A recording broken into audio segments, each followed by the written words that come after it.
did the Italian magician say after performing his trick? Pesto! Today I'm going to show you how to prepare a delicious pesto recipe using our friend Kale. Hi, I'm Annette, a volunteer with Bounty and Soul, and I love food and cooking. I'm a plant-based home chef and a recent graduate from the Forks Over Knives Ultimate Cooking course. I've been a vegan for almost 10 years. In today's video, I'm going to show you a kale pesto recipe that I developed myself and then use it in 2 different dishes. You know, each week at Bounty and Soul, we get an abundance of kale in our market boxes. That's compliments of New Sprout Organic Farms and Beacon Village Farms. And as I stated in my previous videos, I was going to start showing you more ways, more creative ways to incorporate kale into your diet. So here again, these recipes are just another way that you can begin to eat more kale and increase the total nutrient content of your diet. You know, pesto is such a versatile sauce and can be mixed with pasta, soups, stews, casseroles. You can use pesto to infuse flavor into rice, bread, baked potatoes, and you can just smear it on corn on the cob. Pesto also makes a great salad dressing. In fact, we could say that the pesto-abilities are endless. Haha, I know, I'm corny. So first we need to make our pesto. This recipe I developed myself, and it's a low-fat version which uses a secret ingredient. So let's get started. What's the secret ingredient, you ask?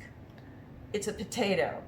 The potato replaces the binding properties of nuts, which are used in traditional pesto. And the potato has none of the fat, which is shown to contribute to heart disease. So this is truly a no-guilt pesto. So first I'm going to add my kale to my food processor. This is 2 cups of kale. And you could use any kind of green, dark leafy green that you would like, maybe Swiss chard, or if you do have basil, you could do that. I'm also going to go ahead and add my cilantro, and I didn't take the stems off of this or anything. I'm just going to add it right there because it's all going to get pulsed in the food processor and blended up in the food processor anyway. I have 3 cloves of garlic. I'm going to add that. And I'm going to go ahead and add my lemon juice. And this is a 1/4 cup lemon juice. And I'm going to add a 1/2 cup of nutritional yeast. I'm going to go ahead and add a tablespoon of onion powder and 3 tablespoons of a no salt blend, you know, seasoning blend, kind of like a Mrs. Dash or whatever. I'm going to add that to it. What I'm going to do now is I'm going to pulse my, oh, I forgot the potato, the secret ingredient. I got to get the potato. I'm going to add my boiled potato. You want to boil it till it's pretty soft. And then I reserve some liquid from the boiling the potato so that if I needed it, I could thin it down a little bit. Nothing goes to waste. So now I'm going to go ahead and just blend this up and pulse it. And I'm going to add the additional cooking water as I go if I want to thin it down a bit.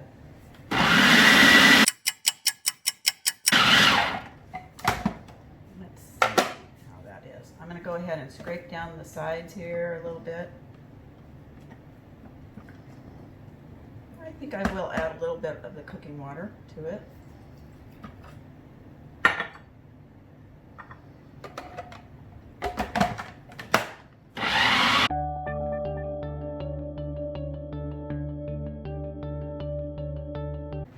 It's really good.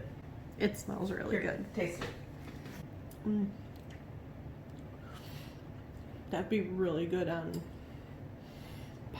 pasta. Oh my God. And now the pesto is done. Doesn't it look good? So let's put it to good use. I'm going to take a little bit of my pesto, add it to the garbanzo beans, and make a garbanzo bean spread to build our sandwich. So first of all, I'm going to go ahead, I'm going to add my garbanzo beans into my food processor. And I took a whole can of garbanzo beans and drained it, but I saved the liquid from the beans, which is called aquafaba. And you can use that in a number of different ways. It's good for an egg replacer or whatever, so don't throw away the aquafaba. You can put it in the freezer and save it for later use. So I drained those beans, and they're in here. And now I'm going to add some of my pesto to the food processor. I'm going to add a healthy tablespoon or so, maybe 2, to it.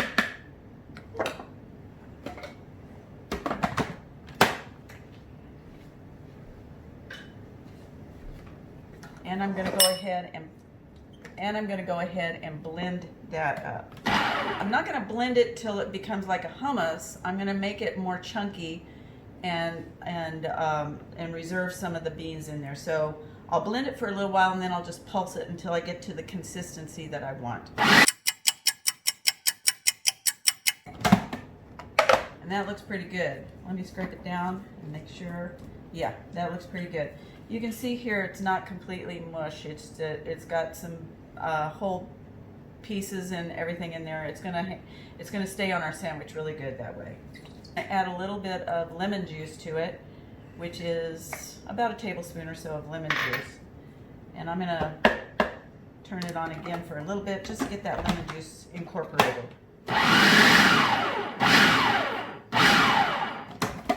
There we go. That's it. This is going to be what we're going to make our sandwich with. Today I'm using a multi-grain whole wheat bun. I'm putting the chickpea pesto spread onto the bun, and I'm going to top that with a tomato slice, and last but not least, some green sprouts. And that's our first dish. In my second dish today, I'm going to be adding the pesto to some Zoodles. And if you want to know more about how to use Zoodles, check out my summer squash sauce video. I just mixed the pesto into the Zoodles. And now I'm going to go ahead and plate it.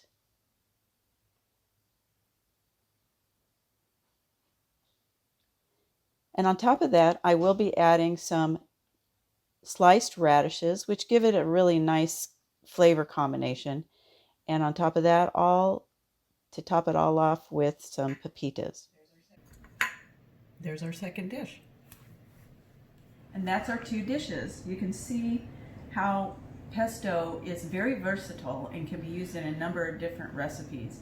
I hope you like my potato kale pesto recipe and will give it a try. Don't be afraid to use it in any way that you might use traditional pesto. Get creative and have some fun. Anyway, thanks for watching. I hope you've enjoyed these recipes. Join me each week at Bounty and Soul. And if you found this video helpful in any way, please subscribe to my YouTube channel.